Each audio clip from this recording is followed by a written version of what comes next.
So I remember seeing you on Hard Knock TV back in October, and you were talking about how you're using percentages of your income to help fund the Greenlight Project over in Afghanistan, building orphanages and schools, and then also the land that you purchased in South America to grow crops on and different things for local peoples and whatnot. And I wanted to ask you if you have any projects in mind now directly from income that you might make from this or your upcoming projects. Well, the upcoming project that I have is a free project, so I don't know how much, it's like that old joke, what's 20% of zero? That's your crack idea, you can't tell me that. But I think definitely with the Middle Passage being released, I want to look into as many projects as possible. You got to understand, for me, the music is only one aspect of what I do. Yeah. And I think that if I just did music, there would be something very empty about my life.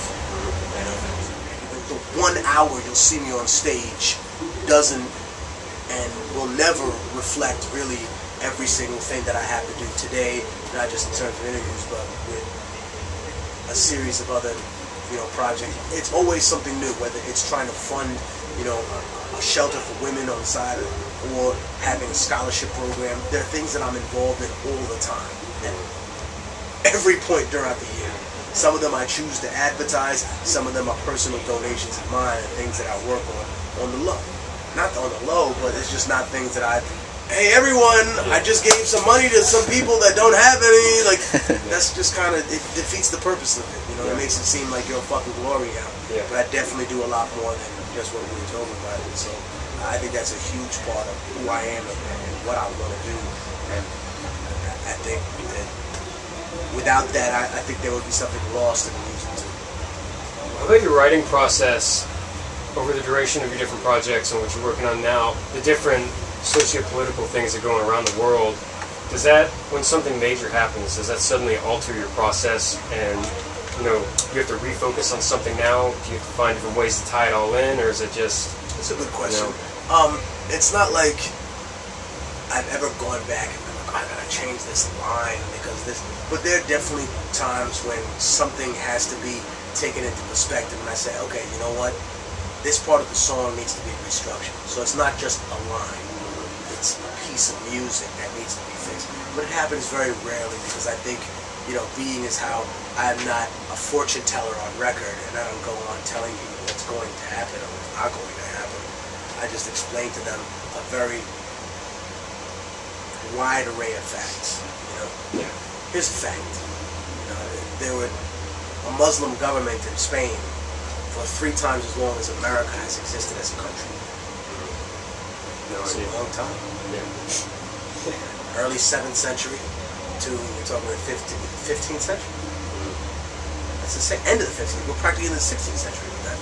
Yeah. Expelled in 1492, which is the only reason Columbus was able to leave. Because if you're standing there and you're standing there, I got a problem if I want to walk out the door if you niggas don't like me. Yeah. And if you're big enough to hold me. That's you niggas are the Strait of Gibraltar. Do the math. So I tell people, what we have here in America is not permanent. One day all this will end, and something will be reborn of it. I don't look upon that as, oh, you hate America. Why am I hating America? Because I'm saying, does a father hate his son when he corrects him? Does a teacher hate his student? I'm just saying what's bound to happen. All empires fall.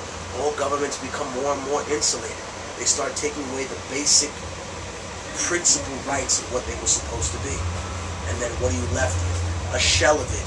People that are so angry at their government that they look for people who are not responsible to blame. Like the people that do their laundry, take care of their kids, pick all of the food that they eat, cook all of the food that they eat. You're mad at these people. You don't have the balls to confront one of your own government officials. You don't have the balls to look at your own system, to look at the history of this country, to look at whose country this was before it was stolen, and what kind of message that sends to the world. All you got to do is, hey, China, Russia, whenever the U.S. gets weak, you know what you can do? You can carve a chunk out of it, and you can say, hey, this is ours. And then any decent red-blooded American that lives there, you're a fucking illegal alien. I don't give a fuck what you are. Get the fuck off my land. Yeah. All you gotta do is hold that ground militarily for 100 years. You know what we call that? Arizona, California, New Mexico. Is that what we live by? The right of conquest? So if Hitler had declared peace in 1944, or the end of 43 when he had the chance, does that mean that everything that happened that was under his reign was right? We should have... Might don't make right, it just make might right now. It doesn't mean that that has any significance towards what and who should be controlling that land and all the people living there. I mean, this is the music that I make. This is what I rhyme about.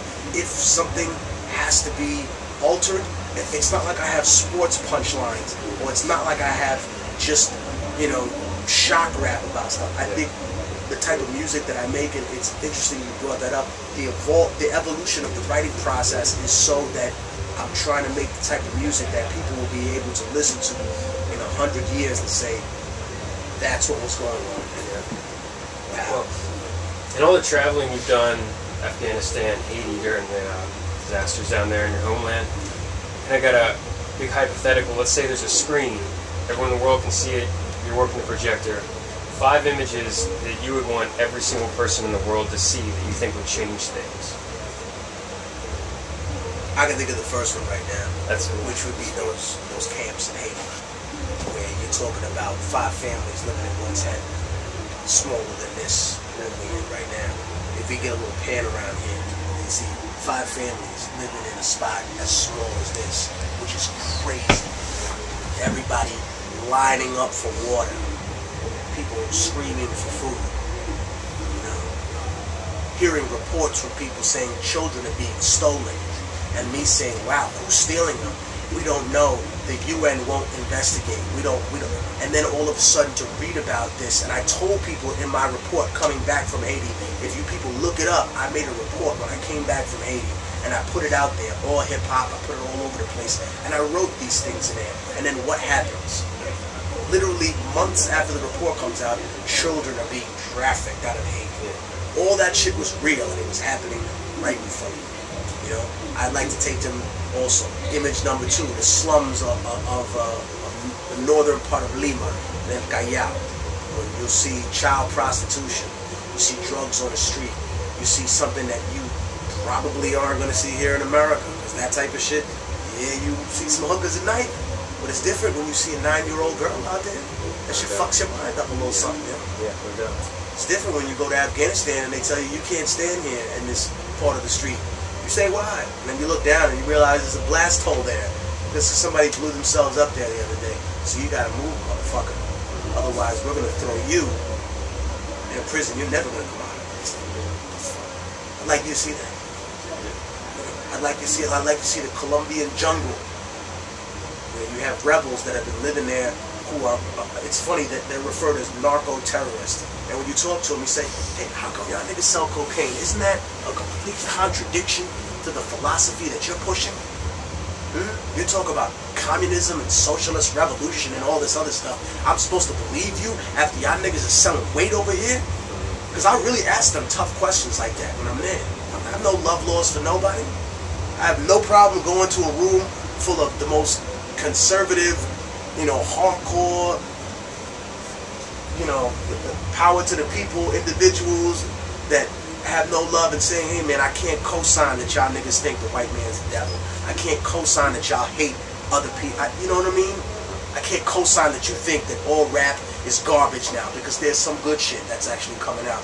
I have no problem going to my core fan base, the core soldier supporters, and saying, hey man, this is what's wrong with the movement. You can't blame an entire race for something when you have people that are personally respond. It's like going into people, even dealing with Palestinians, saying, hey man, we got to change this struggle right now because the way you're doing it is not working. There's no type of real cohesion between one coast and the other. You have no connection, you don't know what you're doing. Let's get this together, let's really work on it. So if we're looking at that perspective from the Colombia thing, what's the answer that I get from it? Because that's something I would like everybody to see. I'd like to see the images of those jungles. I'd like to see the people seeing these safe houses where motherfuckers are forced to live as their assassination squads looking for it. And what's the answer? Well, the government is backed by, you know, militias. These paramilitary organizations that are basically kill teams and assassination squads trained by the CIA. They started selling cocaine so they could fund their operations. What was our choice? Have more revolutionary bake sales? Maybe hip-hop will save us. Throw a benefit show for the guerrillas down in Colombia. No. They were selling cocaine. We started selling cocaine too. That's how we got in this struggle. I make no apologies for it, but I know that it's a contradiction, is what they said to me. It'll be funny for people to see that. I was going around my bookshelf today, and came across a book I thought you might find interesting. It's like loaning books to people. You can keep it if you want, but I read. Oh, I got this one. Thank you so much. And in there is Tragedy in the Common Man by Arthur Miller. It's an essay. Great, wonderful. I don't know if you'd be interested in that, but I figured it's take right them up both. your alley. I'll take them both.